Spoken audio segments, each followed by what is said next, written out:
আমি অত্যন্ত যৌক্তিক একটা দাবি নিয়ে দীর্ঘ 12 বছর যাবৎ শিক্ষার্থী এবং যুব সমাজ আন্দোলন চালিয়ে যাচ্ছে।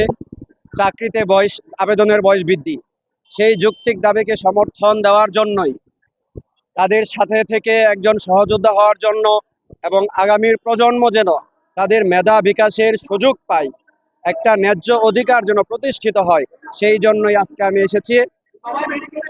আমরা চাই চাকরিতে আবেদনের বয়স সীমা 35 অথবা উন্মুক্ত করে দেওয়া হোক।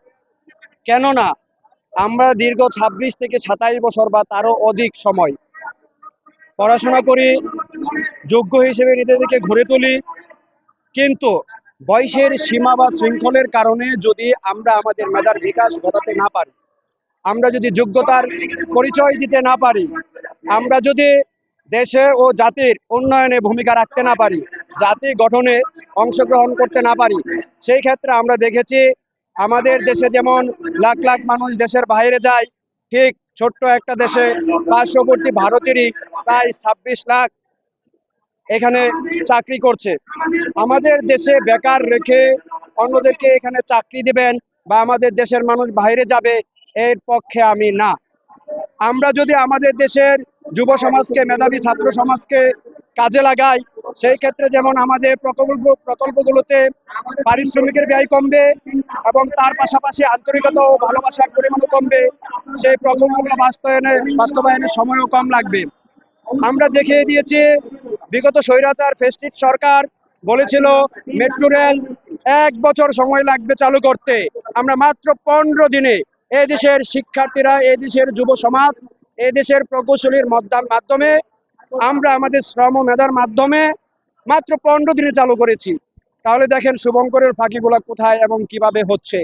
এজন্য আমরা চাই এদেশ থেকে আমরা প্রকৌশলী হয়ে বা উচ্চ শিক্ষা নিয়ে বাইরে যাব না।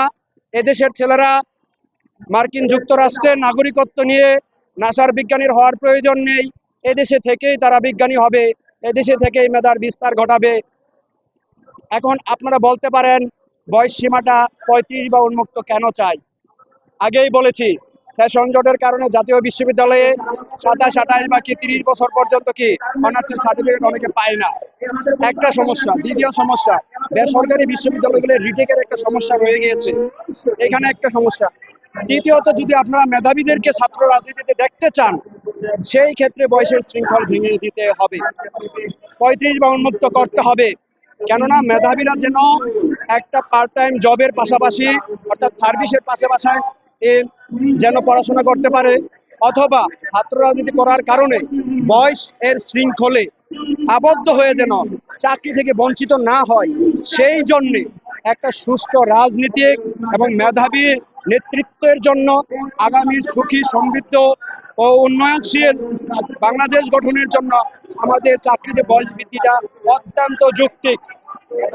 যেহেতু আমরা যোগ্যতা নিয়েই আমরা চাকরি করব, সেখানে বয়সেরই বা বেড়াজাল কেন থাকবে? আমি তো বলি সেটা উন্মুক্তই করে দেওয়া উচিত। আমরা তো এটা বলতেছি না যে আমাদেরকে চাকরি দিয়ে দেন, আমরা তো এটাও বলতেছি না যে আমাদেরকে পরীক্ষায় বসতে দেন। আমরা বলতেছি আমাদের যোগ্যতা অনুযায়ী শুধুই চাকরিতে আবেদনের সুযোগ দিন, আমরা যোগ্যতার প্রমাণ দিয়ে আমরা চাকরিতে যাব। আমরা দাবিও জানাচ্ছি আমাদের শিক্ষার্থী ভাই যারা বৈষম্য বিরোধী ছাত্র আন্দোলনের নেতৃত্ব দিয়েছেন, আমি নিজেও একজন বৈষম্য বিরোধী ছাত্র আন্দোলনের কর্মী, সৈনিক, সহযোদ্ধা। আমিও গত 4 আগস্ট মৃত্যুকে মেনে নিয়েই বলিষ্ঠভাবে আমরা আন্দোলন করেছিলাম এবং সেইখানেও আওয়ামী লীগ ফ্যাসিস্ট সরকারের বিরুদ্ধে বলিষ্ঠ বক্তব্য রেখেছিলাম এবং অন্যায় অত্যাচারগুলো মানুষের সামনে তুলে ধরেছিলাম। আমরা কিন্তু মৃত্যুর ঝুঁকি নিয়ে একটা বৈষম্যহীন বাংলাদেশ গঠনের জন্য আন্দোলন করেছি। এখন যে সরকার, যারা উপদেষ্টা, তারা আমাদেরই মনোনীত এবং আমাদেরই সমর্থিত, তারা আমাদের দাবিটা বিবেচনায় নিয়েছেন, অত্যন্ত সুন্দরভাবে পজিটিভ দৃষ্টিতে দেখছেন। আমরাও চাচ্ছি রাষ্ট্রকে এবং উপদেষ্টাদেরকে সহযোগিতা করে যৌক্তিকভাবে কোনো বিশৃঙ্খলা ছাড়া অত্যন্ত শৃঙ্খলভাবে দীর্ঘ 12 বছর যেভাবে আমরা আন্দোলন করেছি, সেইভাবেই অনতি বিলম্বে আজকে যেন একটা ঘোষণা দেওয়া হোক। সেই ঘোষণাটা আমাদের সাথে এমনও আসতে পারে যে প্রজ্ঞাপনটা কবে দিবে সেটা অবশ্যই 1 মাসের বেশি না, এই চলতি মাসের মধ্যেই। আমরা কিন্তু এটা সরকারকে চাপ দিতে চাচ্ছি না, মানে সরকার, আমি আগেই বলেছি আমাদের সরকার, আমরা সরকারকে সহযোগিতা করতে চাচ্ছি এবং সরকারের যে জনবল প্রয়োজন, আমরা দেখি যে বিভিন্ন পোস্টে এখনো কি 5 আগস্টের পরে কর্মরত যারা কর্মকর্তা ছিলেন যোগদান করেননি। এই ফাঁকা পোস্টগুলোকে ফাঁকা রাখা যাবে না। আমরা যে কথা শুনেছি যে ভারতীয়দেরকে চাকরি দেওয়া হয়েছে, সেটাই যদি হয় তাহলে যারা এখনো অনুপস্থিত তাদের এই ফাঁকা স্থানগুলো পূরণ করতে হবে। সার্বিক দিক বিবেচনা করে আমরা চাকরিতে আবেদনের শুধু বয়স বৃদ্ধি চাচ্ছি। আমাদের বর্তমান সরকারের সাথে কোনো বিরোধ নেই।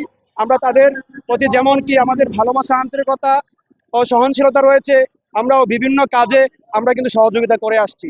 আমরা ভবিষ্যতেও আমরা ন্যায় নিষ্ঠার সহিত আমরা সর্বোচ্চ স্বেচ্ছাসেবক হয়ে আমরা সরকারকে, দেশ ও জাতিকে সহযোগিতা করতে চাই, জাতি গঠনে ভূমিকা রাখতে চাই। আমরা শুধু বলতেছি আমাদের উচ্চ শিক্ষিতের সাথে বৈষম্য করবেন না। আমাদের প্রতি স্বৈরাচার সরকার, হাসিনার ফেস্টিভ সরকার দীর্ঘ 12 বছর যে তামাশা করেছে, আমাদেরকে যে প্রহসন করেছে, আমাদের বিরুদ্ধে যে মামলা দিয়েছে, আমাদের সেই মামলাগুলো প্রত্যাহার করা হোক, প্রত্যাহার করা হোক, এটাই আমাদের দাবি। আপনাদেরকে বিনীতভাবে অনুরোধ করব, আপনারা আমাদের পাশে ছিলেন, থাকবেন এবং আমাদের বিজয় মিছিলেও আপনারা থাকবেন। ধন্যবাদ সকলকে। আসসালামু আলাইকুম।